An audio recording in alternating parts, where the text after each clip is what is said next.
All right, also here tonight, Republican Senator of Arkansas, Senator Tom Cotton. He's a member of the Senate Judiciary Committee. Senator, thanks so much for being here. Really appreciate it. I'm tempted to ask you about your Lego habits or that of your kids, but we'll stay away from that this evening. But I will, unless you have something substantive to share. January 6th, on that day, you put out a statement, Senator, and it said, those who attack the Capitol today should face the full extent of federal law. Is what we're seeing now the full and fair extent of the federal law?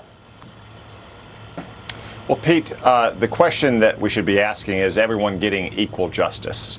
And part of equal justice is that you're treated exactly the way any other American would be, irrespective of who you are or what you believe or who you voted for.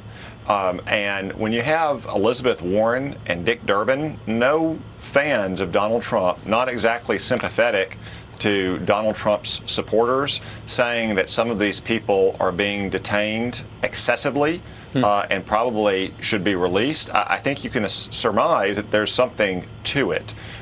No one should be excused for violating the law, whether they voted for Donald Trump or voted for Joe Biden. But by the same token, no one should face harsher penalties or harsher terms of pretrial confinement or pretrial confinement period based on their political views or who they are. That's equal justice.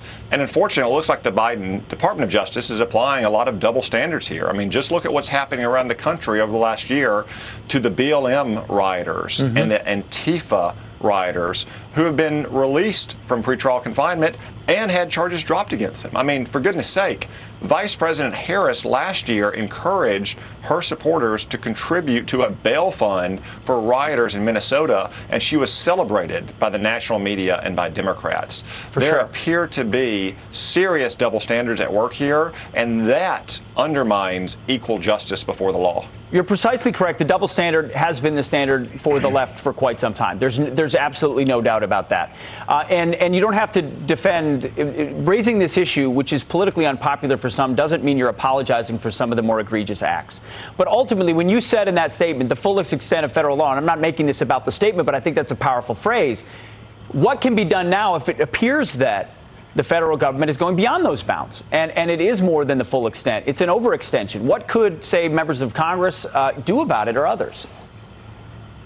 Well, I think it's part of our oversight responsibilities. We should be inquiring about these cases. Again, if Dick Durbin and Elizabeth Warren think that Donald Trump supporters are getting an unfair deal, we should probably look further into that. Again, pretrial confinement is usually limited to people who are either, one, a threat of violence, or two, a flight risk.